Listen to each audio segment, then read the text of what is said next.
Ito nga po pala yung DTF area.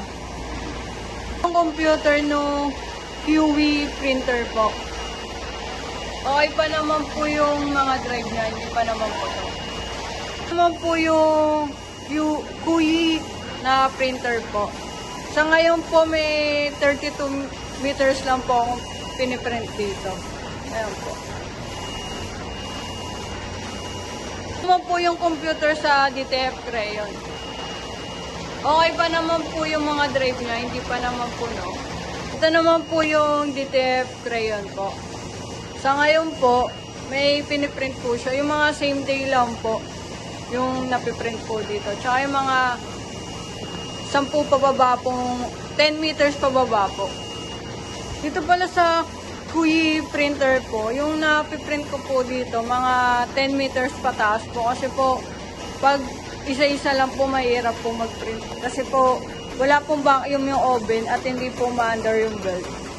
Kailangan, ito po yung, nandito na po yung film. Gumagawa pa po ako ng duktungan para umabot dito yung film. Kasi medyo mahaba po kasi yung oven. Ito po, pang-ipit niya po. Pero minsan di ko siya nagagamit. Nadadamage po kasi yung print. Dumitigit po yung mga print dito. Naiipit po. Kaya kailangan po, naka-bungbong po siya. Ito naman po yung mga supplies po para sa DTF.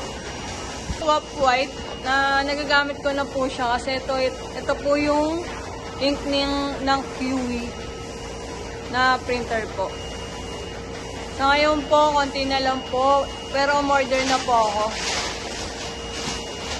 Ito naman po yung Brilliant. Ito yung ginagamit ko sa crayon. Ang capacity niya po, siguro abot pa to ng 2 weeks. Ito naman po yung powder. Siguro capacity nito aabot pa ng 2 weeks po. Ito yung cleaning solution. At ito naman po, dito po kami yung nagwi-withdraw, sinusulat po dito. And ito po yung cleaning solution. Abot pa naman to ng 1 month.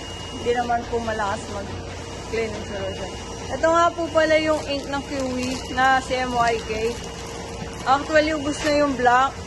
Umorder na rin ako, kukunin na lang po sa supplier. Ito po yung crayon ink.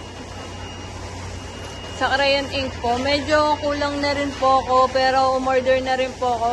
Ngayon rin po yung deliver ngayong Friday. Brilliant ink, tsaka transfer ink. Stock ko na lang to. Sa ngayon po, stock ko na lang rin po. And yung Brilliant po, ito po yung ginagamit ng DM. Kaya dito po kasi sila humingi ng supply sa akin.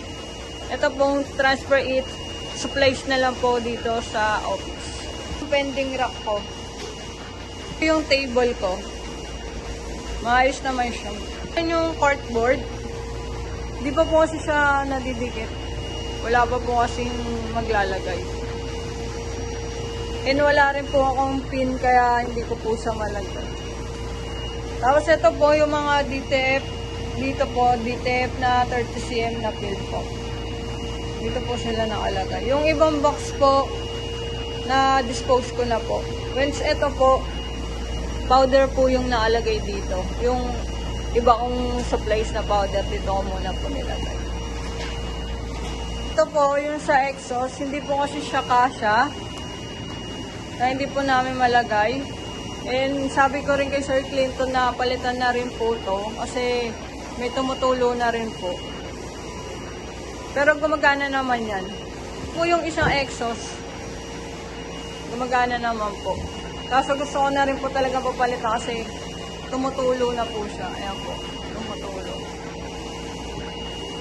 Dito na po nagtatapos yung aking vlog. Thank you po.